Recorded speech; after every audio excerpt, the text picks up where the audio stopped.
नमस्कार. कधी विचार केलाय का की काही लोक आपलं म्हणणं इतक्या प्रभावीपणे कसं काय मांडतात? याच्या मागे ना भाषेच्या सामर्थ्याची एक खास किल्ली आहे आणि ती म्हणजे भाषिक कौशल्य. चला, आजच्या या विश्लेषणात आपण याच कौशल्यांबद्दल जाणून घेऊया. ती कोणती आहेत आणि ती आपण कशी विकसित करू शकतो हे सरळ पाहूया. चला तर मग अगदी मुळापासून सुरुवात करूया. विचार करा, आपल्या मनातले विचार, आपल्या भावना इतरांपर्यंत पोहोचतात कशा? इथेच तर खरी भाषेची जादू आहे.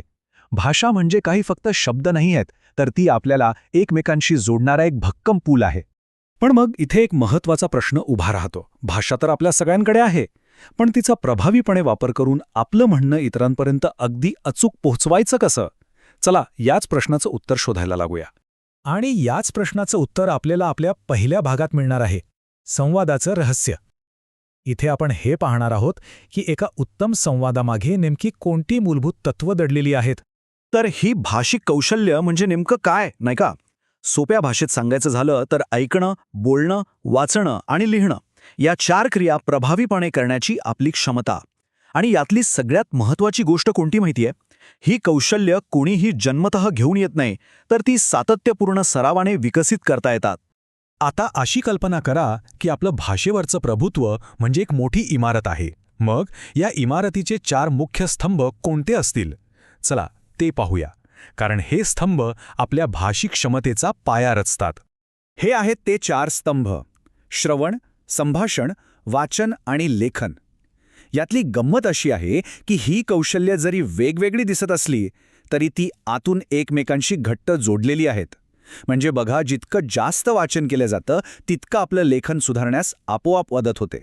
या 4 कौशल्यांना आपण 2 मुख्य गटांमध्ये विभागू शकतो. पहिला गट आहे ग्रहणशील कौशल्ये, म्हणजे माहिती आत घेण्याची, स्वीकारण्याची कौशल्ये, जसं की ऐकणं आणि वाचणं.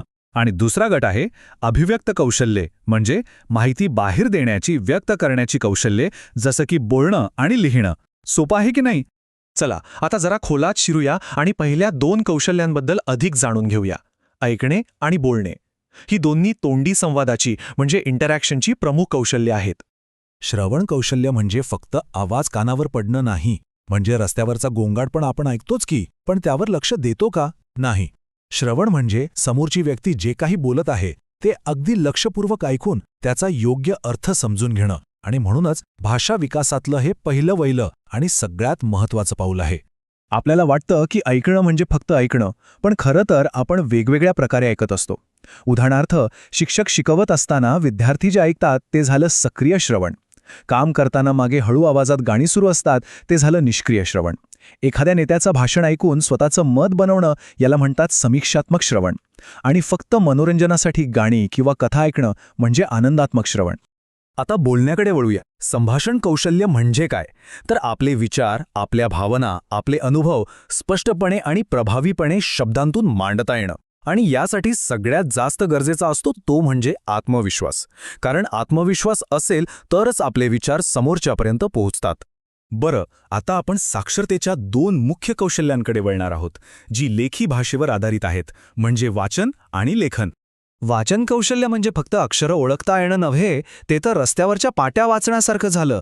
खरं वाचन म्हणजे जे लिहिलेलं आहे त्या मजकुराचा अर्थ पूर्णपणे समजून घेणं. आणि म्हणूनच ज्ञान मिळवण्यासाठी वाचन हे एक प्रचंड शक्तिशाली साधन आहे. ऐकण्याप्रमाणेच आपण वेगवेगळ्या प्रकारे वाचतो सुद्धा. उदाहरणार्थ, एखादी कथा किंवा कादंबरी आपण अगदी आरामात सलग वाचतो, पण वर्तमानपत्रावर फक्त वरवर नजर फिरवून मथडे वाचणं याला स्किमिंग म्हणतात. आणि एखाद्या मोठ्या डॉक्युमेंटमध्ये फक्त एखादं नाव किंवा तारीख शोधणं त्याला म्हणतात स्कॅनिंग. तर एखाद्या लेखाचं विश्लेषण करून त्यावर मत बनवणं हे झालं समीक्षक वाचन. आणि शेवटचं पण तितकंच महत्त्वाचं कौशल्य म्हणजे लेखन. लेखन म्हणजे फक्त शब्द कागदावर उतरवणं नाही, तर आपल्या विचारांना एक सुसंगत आणि प्रभावी रचना देणं, त्यांना एक आकार देणं.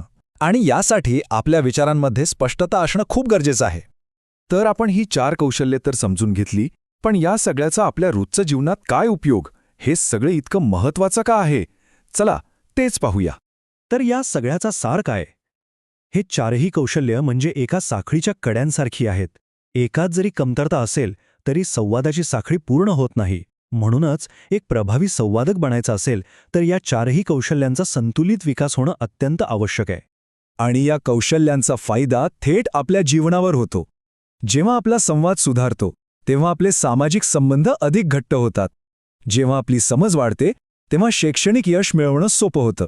आणि या सगळ्यामुळे आपल्या व्यक्तिमत्वाचा विकास होतो आणि नोकरी व्यवसायाच्या नवीन संधी निर्माण होतात. तर आजच्या या विश्लेषणानंतर एक प्रश्न नक्कीच विचार करण्यासारखा आहे. आपल्या दैनंदिन जीवनात या 4 पैकी असं कोणतं भाषिक कौशल्य आहे ज्यावर आपल्याला आणखी काम करण्याची गरज वाटते? यावर नक्की विचार करा, कारण आत्मपरीक्षण हीच तर विकासाची पहिली पायरी असते.